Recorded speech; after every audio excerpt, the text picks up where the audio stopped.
This is St Andrew's Healthcare in Northampton, a charity and hospital looking after some of the most vulnerable people in the UK who are living with complex and challenging mental health needs.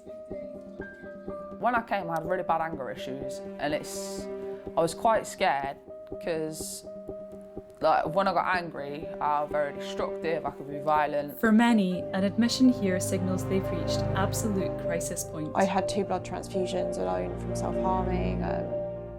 I was in and out of A&E for swallowing foreign objects and overdoses. I think I needed that restriction to kind of keep me safe. Most people at this hospital are detained under the Mental Health Act, and for some, they've simply not been able to access the long-term support they need to keep them safe and well in the community. When I first arrived at St Andrew's, I didn't really see a future. I was that depressed. I tried to take my own life several times. I almost succeeded a few times, but thankfully now I didn't. Patients who come here receive specialist care to support their rehabilitation, often taking months or years of dedicated hard work. But how much time is needed for effective recovery? This is the story of 3 young people recovering from life on the edge. They've allowed us the rare opportunity to film them as they prepare to leave hospital and start a new chapter of their lives.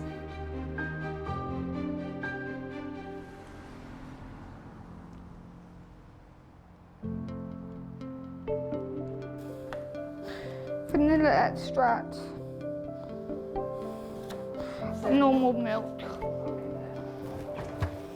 I have a passion for cooking. I've always loved cooking, so it's just something I enjoy. I would like people to understand that mental illness affects anyone. It doesn't just affect a certain type of person. I just want people to realise, just because you've got mental illness doesn't define you as a person. It's just a part of who you are. I'm not Kayleigh because I have a disorder. I'm Kayleigh because I'm a person and I like horse riding and football.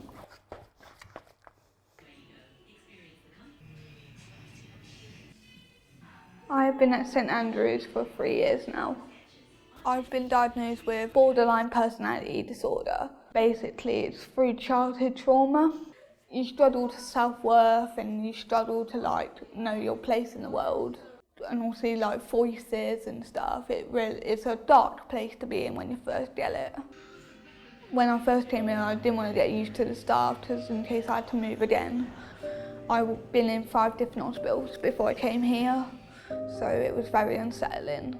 But when they said I'm staying here until I can get discharged, I settled down a lot more. I calmed down and I was able to trust and open up to staff. Coming towards the end of my recovery, they are looking at placements for me currently. I should be discharged in the next few months. Fingers crossed.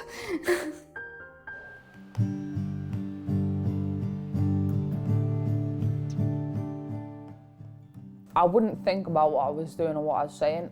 I'd just do it, then I'd think about it afterwards. By the time I thought about it afterwards, I had already done what I'd done and I did a fair bit of damage. If I hadn't come here, I'd be dead or in prison by now because I had no control. If I was angry, that was it. I will have been at St Andrew's 2 years on the 24th of this month. I've got emotionally unstable personality disorder. I've got ADHD, which is attention deficit hyperactive disorder. I have PTSD, post-traumatic stress disorder.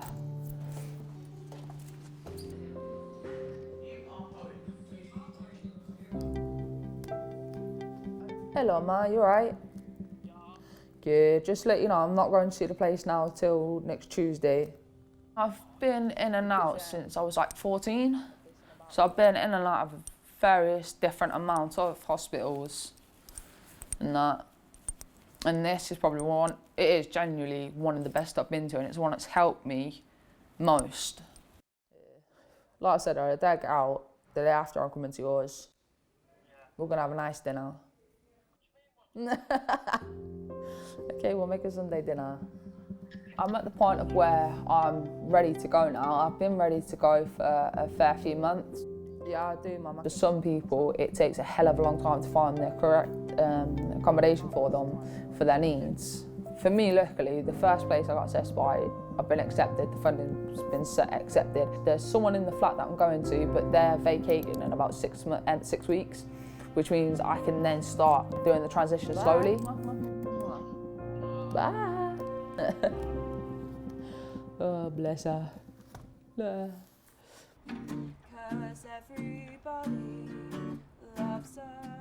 There's a nurse called Shahida. I had just been restrained for my first ever depot injection, which was an antipsychotic injection, and I didn't want it. I climbed on the dining room table with the intention of throwing myself off. She climbed on the table with me, and within 5 minutes she talked me down, and we sat on the chairs attached to the table, and I rested my head on her shoulder, and I just cried for like half an hour. And she just kept saying, "We've got you, we've got you." And it was that moment that I thought, okay, these people have got me. They have my best interest in heart. They want me to get better. Like, that was that moment where I decided, no, I want to recover. I want to be better.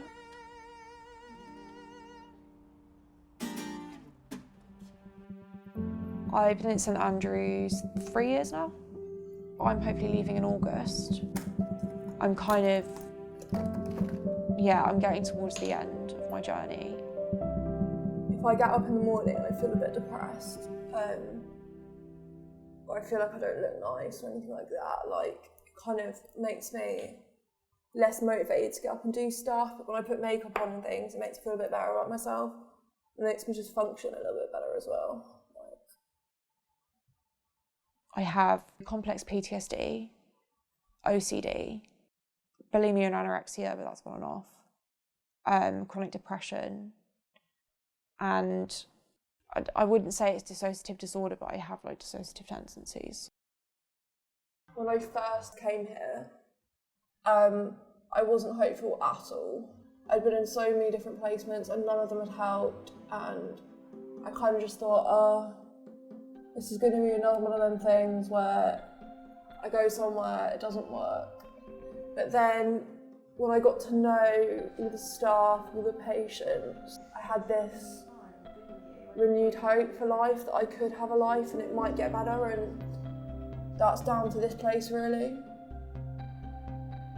And for me, it wasn't until about a year and a half in that I did feel that hope that things might get better. I spent a long time kind of fighting against the system, misbehaving every day, and like,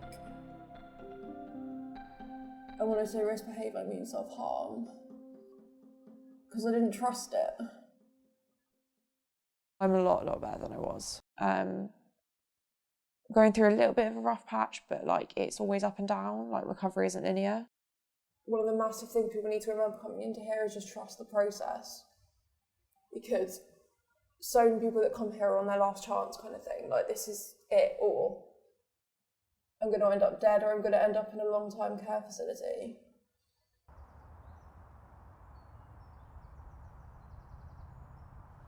So I'm on my way to Workbridge, and I go there once a week for an hour. I do catering down there. You make food for like the wards, for like the cafe around here. I really enjoy it. Like, it helps prepare me for work when I do leave St Andrews.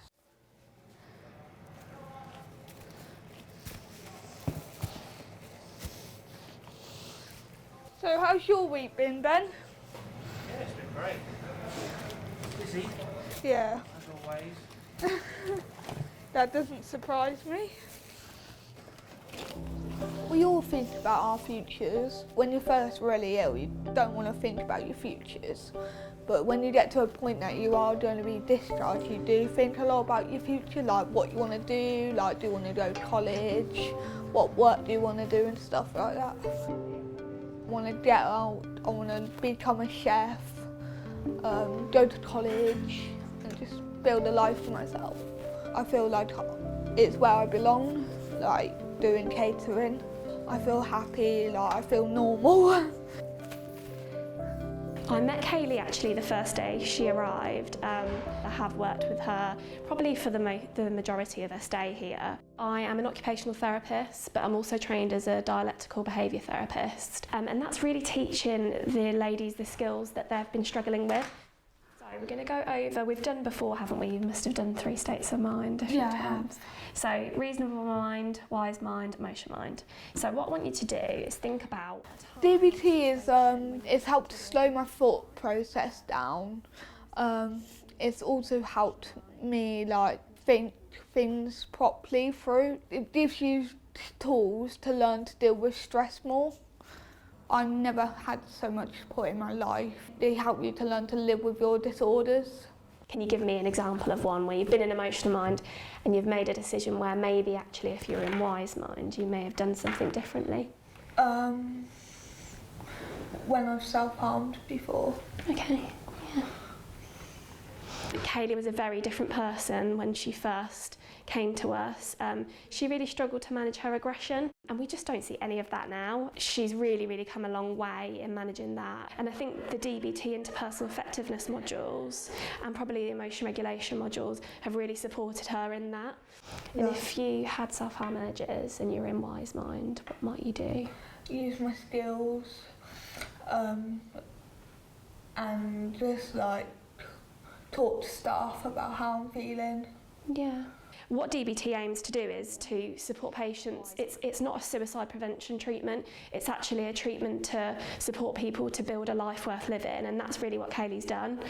She's been able to establish what her interests are again and get involved in them and know what she wants for herself for her future. So she's not going to go out into the community and exist, she's going to live a full life that's going to be meaningful and purposeful to her.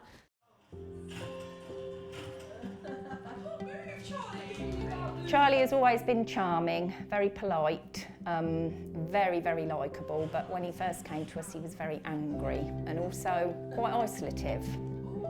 Being here has taught him better relationships, better interactions with others, so he's a lot more sociable than he was when he first came.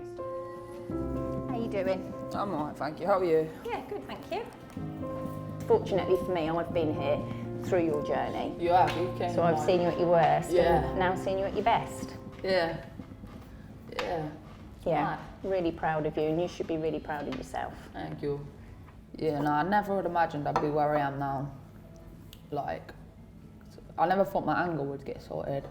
I honestly thought that my anger would always be as bad as it was. Yeah. And it's not.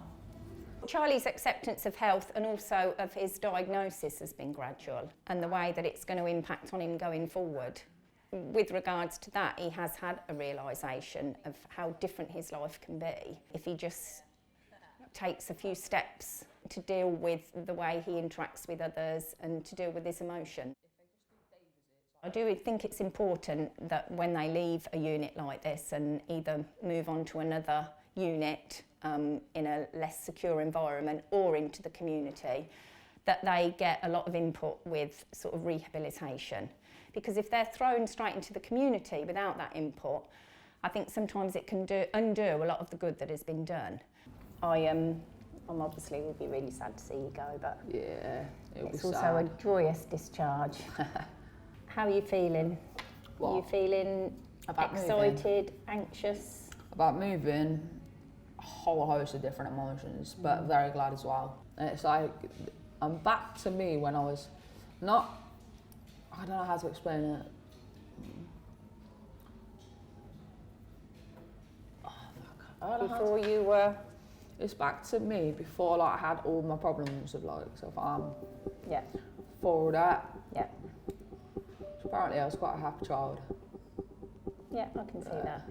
I think Charlie will cope very well. I can see Charlie being, a really successful discharge, and I really hope that that's the case. It's a really hard part of being in these places, is you have to say a lot of goodbyes. It's a massive loss on the ward, and you do miss him, and especially Charlie, I'm really going to miss him.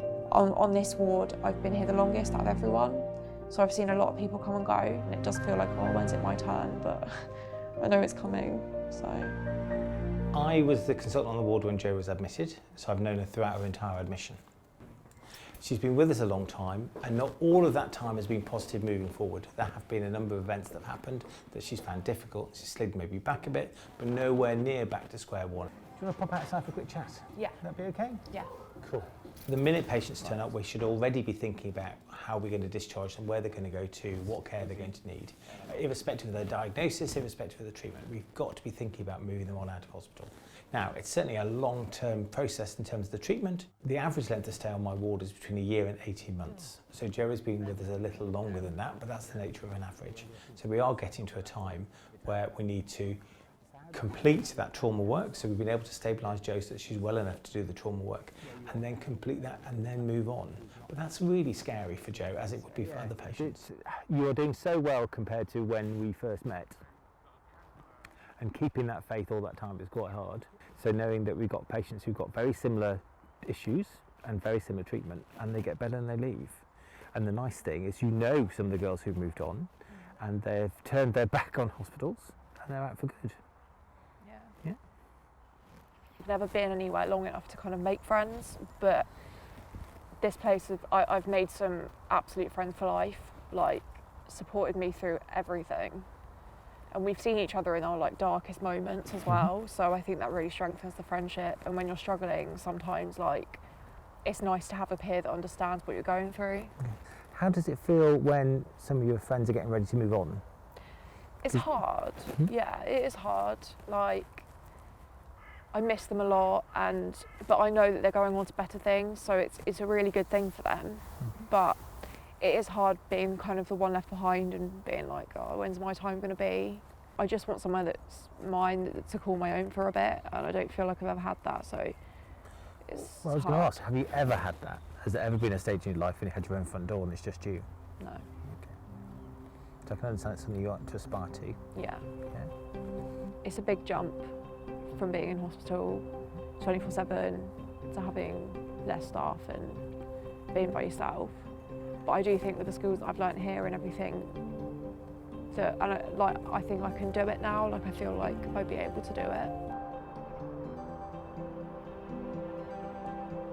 A CPA is a meeting that happens every 3 months. It just gives your home team and stuff a chance to hear how you're doing and like any updates on your recovery, such as mine. And now we're talking about discharge and placements, which I'm really happy about. So Kayleigh, what we'll do is we'll go around each member of the team and give a brief update, but I think what we need to do is really think about basically how we're going to move you back in the community. I think that's really, I know that's what you want, so we want to do it in a very supported way.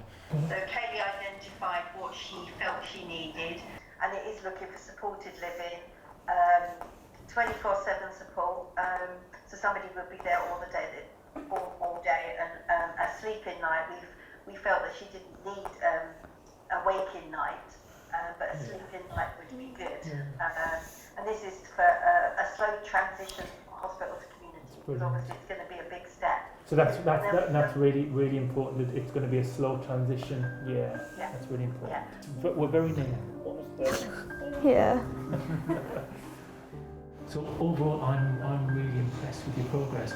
And from a medical point of view, you know what I think? I think you're ready to be discharged. A big well done from me. It's really well done, and actually I think you're so ready now, and I think it's time for you to take that step. Fly the nest. Yeah. We'll miss you on the ward, we'll really miss you. That one. Yeah, a lot better than I thought it was. Yeah. Do you feel better? Yeah. That's good news. There's lots of good news. You know, it's all positive. It's just once they find the placement, then we'll say goodbye. Yeah. In a nice way. At first, before the meeting, I was really anxious. I felt like felt like I had a knot in my stomach. But as the meeting went processed, like I was getting more confident that I was doing well and that I am going to be like leaving soon. Leaving St Andrews is going to be hard. Like, I've been here quite a while and I've gotten close to the staff and used to the routine and stuff.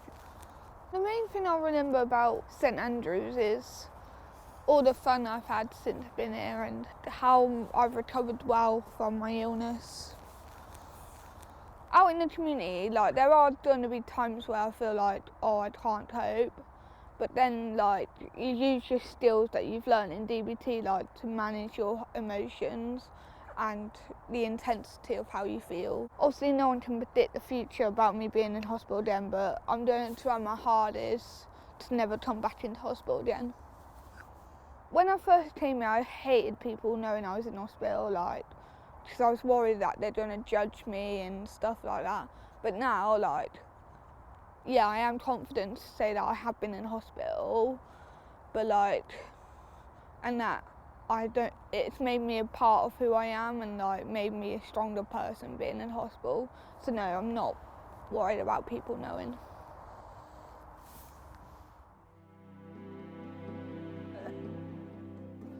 So today I'm going to visit my new placement. I'm anxious, I'm bricking it, but I'm excited. I cannot wait.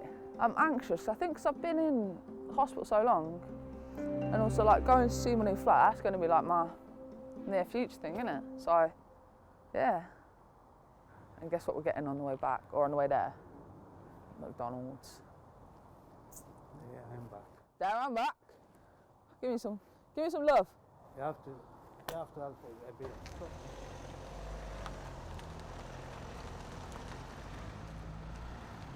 We've got a gentleman here who likes to play golf and it's okay. Sweet. Do you have your own fob? Yeah. This is well nice. Fridge cooker, saucepans, pans, cheese grater. This is the bathroom, sorry. Again, this is quite big. Nice. Good lighting if you want to do your hair. Can you see yourself living in here? Oh, hell yeah. It's literally in touching distance now. It is. It's like a nice little family here, so it's nice. Yeah, it does seem really nice and very chilled, relaxed and just cosy. Nice and warm, welcome. Lots of pictures. We try our best. As I say, you can completely make it your own. Just down the road there's another lot shops, there's like hairdressers, barbers, Yes, mate. all within walking distance. Yeah. There's lots of nice walks around here that you'd like to go on, because I know you like walking. I like being out. Have you got any questions that you'd like to ask?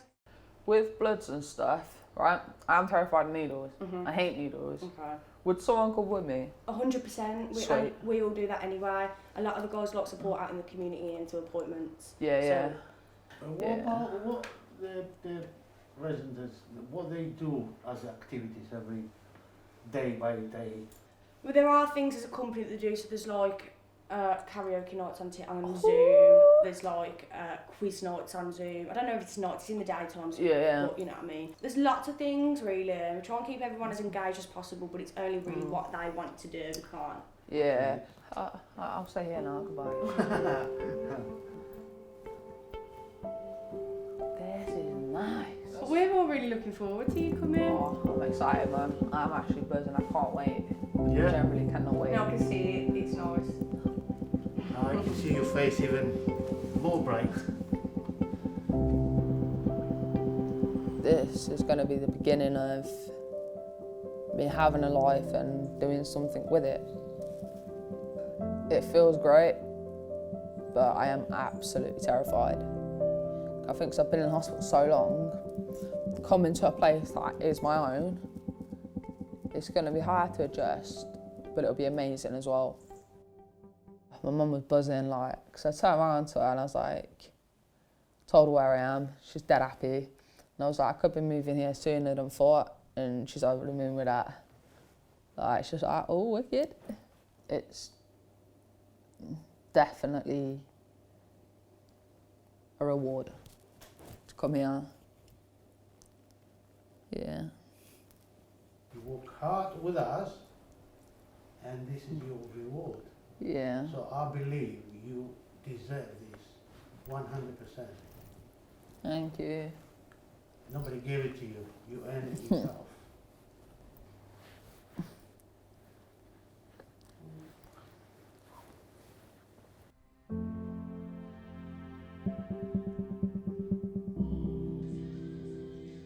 This is probably the safest I've ever felt anywhere in my life. I had a lot of trauma growing up with my birth mum and things like that, so I've never really felt safe anywhere, but I do feel safe here, and I don't want that sense of safety to go, but I think I can create my own safety in the community, somewhere that's my space, my own. The last few weeks have been really hard. As a ward, we've been in isolation, well, in and out of isolation, to be honest. And that means lockdown, so no going out, anything like that. And we've got 1 or 2 patients on the ward who are very, very unsettled and are having kind of self-harm incidents. So it's been quite a difficult few weeks, to be honest. But I am looking forward to getting out in August. I can finally see kind of the light at the end of the tunnel, if you want. Like, yeah, the end is coming for me. Finally, after like nearly 4 years. My discharge is nearly there. It's just frustrating being in it all the time. I'm very nervous because I've spent a long time in hospital, many years. But I'm also really excited for the future. I'm hoping to go to college to do my psychology access course, and eventually I want to train as a trauma and EMDR therapist for young people and work in CAMS. So I'm excited to kind of get that going and do some volunteering, maybe for Childline or things like that, to get some work experience. There's a lot of exciting things. I'm hoping to get a PTSD service dog, hoping to get my own self-contained flat. So there's a lot to look forward to, but it is quite a scary prospect because obviously I've been around, I do feel a little bit institutionalised because I've been around this kind of craziness so long, and the staff here are amazing as well. I am going to miss everyone like mad. I'm going to miss the staff and the patients, and it's going to be strange, but also I can't wait to get out and live my life. I don't want to just survive anymore. I want to live. I never meant to make it such a mess. I never thought that it would go this far. So I think I found what I'm meant to do, and I think working in trauma, like, they're crying out for people with lived experience, and I kind of think that's what I was meant to do. Like, maybe there's a reason why I've gone through all of this, it's to help other people. You do feel really sad when they leave, although you're obviously really pleased for them. It's very difficult to buy a card for somebody that's leaving that doesn't say, I'm really sad you're leaving, because obviously I'm absolutely thrilled they're leaving. But yeah, it's torn emotions. Because it must be, I just can't imagine how it must feel to leave a surrounding like this and go out into the community. I just take my hat off to them, and I'm just so proud of them when they go.